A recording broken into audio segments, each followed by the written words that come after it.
Morning everyone. पिछली class में हमने रिसर्च डिज़ाइन के प्रकार के बारे में पढ़ा था। आज हम पढ़ने जा रहे हैं कलेक्शन ऑफ डाटा, यानी डाटा क्या है।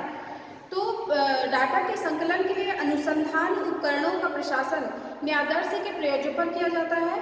अधिकांशतः शैक्षिक अनुसंधानों में डाटा का प्रयोग किया जाता है। तो शैक्षिक अनुसंधानों में डाटा का संकलन या तो प्रमाणित परीक्षणों के द्वारा किया जाता है या स्वयं निर्मित अनुसंधान उपकरण के द्वारा किया जाता है। तो इस प्रकार वह वस्तुनिष्ठ डाटा प्राप्त होता है जिसके द्वारा एक अध्ययन में सही परिणाम तक पहुंचा जाता है। तो डाटा का संकलन है, प्रश्नावली है, निरीक्षण है, साक्षात्कार है, परीक्षण है और ऐसी अन्य प्रविधियां होती हैं जिनके द्वारा हम डाटा को संकलित करते हैं। तो एक अनुसंधानकर्ता को यह जानना सबसे ज़्यादा जरूरी होता है कि कितना और किस प्रकार डाटा का संकलन किस स्थान पर और कब करें। यह जानना अनुसंधानकर्ता के लिए बहुत जरूरी होता है। अनुसंधानकर्ता को इस बात का ज्ञान होना चाहिए कि उसका उद्देश्य अनुसंधान परिकल्पना को प्रमाणित करे और उचित रूप से सिद्ध करे। यह अनुसंधानकर्ता का उद्देश्य होना चाहिए। और हमारा जो ये डाटा का अर्थ होता है निरीक्षण करना। डाटा का क्या अर्थ है? निरीक्षण करना। वैज्ञानिक शैक्षिक अनुसंधानों में डाटा की आवश्यकता पड़ती है। सबसे ज़्यादा आवश्यकता वैज्ञानिक शैक्षिक अनुसंधान में ही पड़ती है। तो डाटा प्रमाणिक अनुसंधान उपकरणों के द्वारा या स्वयं निर्मित उपकरणों के द्वारा प्राप्त किए जाते हैं। डाटा परिमाणात्मक और गुणात्मक दोनों प्रकार का हो सकता है। तो प्राप्तांक एक व्यक्ति का अंकीय वर्णन करता है। प्राप्तांक 1, 2, 3, 4, 5 यह अंकीय वर्णन करता है और प्राप्तांकों की अपनी विशेषताएं होती हैं। मापन प्रक्रिया एक चर का परिमाणात्मक रूप से मापने में सहायक होती है। चर का यानी वेरिएबल्स को परिमाणात्मक रूप से मापने में सहायता करता है। डाटा आकृति और प्राप्तांकों के रूप में एकत्रित किए जाते हैं। आकृति और प्राप्तांक दो रूपों में डाटा एकत्रित किए जाते हैं जो इस बात पर निर्भर करता है कि किस प्रकार के उपकरण के द्वारा डाटा का संकलन किया जा रहा है।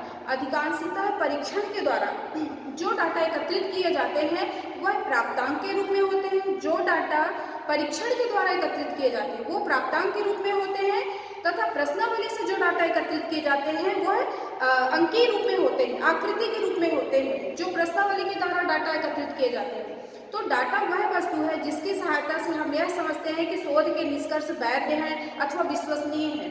तो इसकी प्रामाणिकता की परख की जाती है। अब हमारा दूसरा पॉइंट आ रहा है कि हमें डाटा की आवश्यकता क्यों पड़ती है। Need of data collection. तो सबसे पहले हम ये कहेंगे कि डाटा की आवश्यकता तो सबसे ज़्यादा शैक्षिक अनुसंधानों में होती है। तो शैक्षिक अनुसंधानों में डाटा का संकलन शोध कार्यों को एक ठोस आधार प्रदान करता है। दूसरा यह है कि किसी उत्पादन के लिए जिस प्रकार कच्ची सामग्री की आवश्यकता होती है उसी प्रकार शोध कार्य के लिए हमें डाटा की आवश्यकता होती है।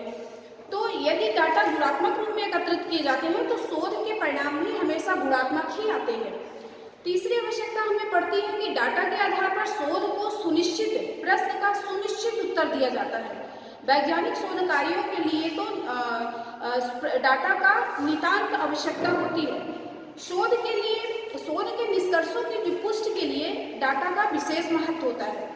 अगला आवश्यकता है ये है कि शोध कार्यों में जो डाटा का संकलन होता है वो परिकल्पनाओं की पुष्टि के लिए किया जाता है। हाइपोथेसिस की पुष्टि के लिए कि सही है अथवा गलत है।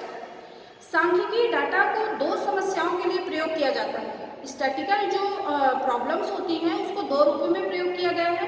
पहला ये है कि जनसंख्या के मानकों का अनुमान लगाया जाता है जिससे सामान्यीकरण के प्रतिपादन में सहायता मिलती है। दूसरा यह है कि शोध की परिकल्पनाओं का निरीक्षण किया जाता है जिससे शोध की समस्या के प्रश्न का उत्तर मिलता है। हमारी शोध में क्या क्या समस्याएं हैं वह हमें परिकल्पनाओं के परीक्षण के द्वारा ही प्राप्त होता है। अगला आवश्यकता ये है कि गुणात्मक डाटा के आधार पर तथ्यों की खोज की जाती है, यानी फैक्ट की खोज की जाती है और परिमाणात्मक डाटा के आधार पर नवीन सिद्धांतों का प्रतिपादन किया जाता है।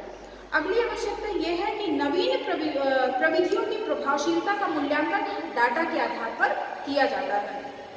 डाटा के आधार पर तो समस्याओं का वैज्ञानिक समाधान भी किया जाता है। जो वैज्ञानिक साइंटिफिक प्रॉब्लम्स होते हैं वो हमको डाटा के द्वारा ही हम उसको दूर कर सकते हैं। अगली आवश्यकता है कि शोध के सामान्यीकरण की शुद्धता डाटा की विश्वसनीयता और वैधता पर आधारित होती है। अब तीसरा पॉइंट यहाँ पे ये आ रहा है कि हमारा डाटा और फैक्ट में क्या डिफरेंट है। तो फैक्ट यानी तथ्य और प्रदत्त यानी डाटा। प्रदत्त को हम लोग इंग्लिश में डाटा बोलते हैं। तो सबसे पहले इनमें दोनों में हम लोग डिफरेंट देखेंगे कि तथ्य और प्रदत्त क्या है, फैक्ट और डाटा में क्या डिफरेंट है। तो फैक्ट अपने भौतिक जगत में संगठित होता है, जबकि डाटा क्रमबद्ध रूप में संगठित होता है। फैक्ट किसी पद्धति के संदर्भ से प्राप्त नहीं होता है। फैक्ट किसी पद्धति के संदर्भ से प्राप्त नहीं होता है, जबकि डाटा एक क्रमिक संगठन होता है। जैसे शरीर एक क्रमिक संगठन होता है, शरीर का जैसे एक क्रमिक संगठन होता है, वैसे हमारे डाटा का भी एक क्रमिक संगठन होता है। तथ्यों की विवेचना करना कठिन होता है, यानी फैक्ट की विवेचना करना कठिन होता है, तथा तथ्यों की विवेचना अधिकांशतः व्यक्तिनिष्ठ होता है। तथ्यों की विवेचना करना व्यक्तिनिष्ठ होता है। यह अनुसंधानकर्ता की कल्पना पर आधारित है, जबकि डाटा की विवेचना परिमाणात्मक और वस्तुनिष्ठ होता है। डाटा हमेशा वस्तुनिष्ठ होता है और क्वांटिटेटिव होता है, क्वांटिटी में डिसाइड होता है डाटा। जो हमारे फैक्ट होते हैं वो रहस्यात्मक होते हैं, लेकिन जो डाटा होते हैं वो रहस्यात्मक नहीं होते हैं, उनका निरीक्षण किया जाता है, डाटा का निरीक्षण किया जाता है। डाटा का तो अर्थ ही है निरीक्षण करना। जो हमारे तथ्य होते हैं वो प्रकृति से वर्णनात्मक होते हैं, जबकि डाटा हमारे प्रकृति से व्याख्यात्मक होते हैं, उनका व्याख्या किया जाता है। तथ्य हमारे वस्तुनिष्ठ सांख्यिकी व्यवहार के लिए उत्तरदायी नहीं होते, लेकिन जो हमारा डाटा है वह वस्तुनिष्ठ सांख्यिकी व्यवहार के लिए उत्तरदायित्व होते हैं। हमारे फैक्ट का संबंध क्या हो, कहाँ से होता है, अनुसंधान संबंधी खोजों और निष्कर्षों से होता है, जबकि हमारे डाटा का सीधा संबंध कहाँ से होता है, अनुसंधान संबंधी खोजों और निष्कर्षों से होता है। तो ये हमारा तीसरा पॉइंट हुआ। अब हम चौथे पॉइंट की बात करेंगे, डाटा की प्रकृति कैसी है, किस प्रकार का नेचर है डाटा का हमारे। तो सबसे पहले हम देखेंगे कि शैक्षिक अनुसंधानों का संबंध समूह के गुणों से होता है। मापन के उपकरणों की सहायता से गुणों को परिमाण में बदल दिया जाता है, क्वांटिटी में बदल दिया जाता है, परंतु सभी गुणों को परिमाण में नहीं बदला जाता है। अतः हम डाटा को दो भागों में बांटे हैं, इसको हम लोग दो भागों में बांट दिया है। पहला है हमारा गुणात्मक यानी क्वालिटेटिव डाटा और दूसरा है परिमाणात्मक डाटा यानी क्वांटिटेटिव डाटा। तो सबसे पहले देखेंगे कि हमारा गुणात्मक डाटा क्या है, क्वालिटेटिव डाटा क्या कहलाता है। सभी गुणों की मापन प्रक्रिया द्वारा परिमाण में नहीं बदला जाता है। सभी गुणों को हम परिमाण यानी क्वालिटेटिव में नहीं बदल सकते हैं, अर्थात कुछ गुणों को हम अंकीय मूल्य नहीं दे सकते, उन्हें सापेक्षिक रूप में बदल देते हैं। लाइक एग्जाम्पल जैसे हमारा हो गया आत्मविश्वास हो गया, हमारी ईमानदारी हो गई, हमारी अभिप्रेरणा हो गई, सुंदरता हो गया, इन सारी चीज़ों को हम क्या करते हैं, अंकीय मूल्य में ज़्यादातर नहीं बदल सकते हैं। दूसरी विधि हमारी आ रही है क्वालिटेटिव डाटा यानी परिमाणात्मक डाटा क्या है।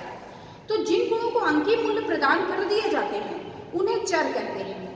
जैसे हमारी निष्पत्ति हो गई, बुद्धि हो गई, प्रवणता हो गया, हमारा व्यक्तित्व हो गया, हमारी अभिरुचि हो गई, मूल्य, इन सारी चीज़ों को हम क्या करते हैं, अंकीय मूल्य प्रदान करते हैं। तो ये हमारी वेरिएबल्स कहला जाते हैं, यानी चर कहलाते हैं।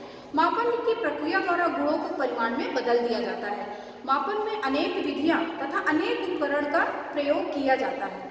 मेजरमेंट प्रविधि गुण के स्वरूप तथा प्रकृति पर आधारित होता है।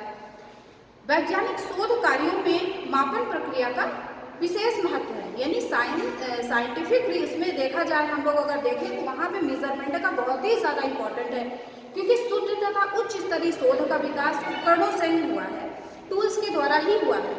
तो निष्कर्षों को सांख्यिकीय विश्लेषण के आधार पर प्रतिपादित किया जाता है। परिमाणात्मक पदार्थों के आधार पर, यानी जो हमारा क्वांटिटेटिव डाटा होता है उसके आधार पर गुणों की प्रकृति का अध्ययन शुद्ध रूप में किया जाता है। परिणामों का अर्थापन्न वस्तुनिष्ठ रूप में किया जाता है। तो आज की हमारी क्लास कलेक्शन ऑफ डाटा का यहाँ तक हुआ। कल हम आगे की क्लास में देखेंगे कि आगे नेक्स्ट क्लास में क्या पढ़ना है। धन्यवाद।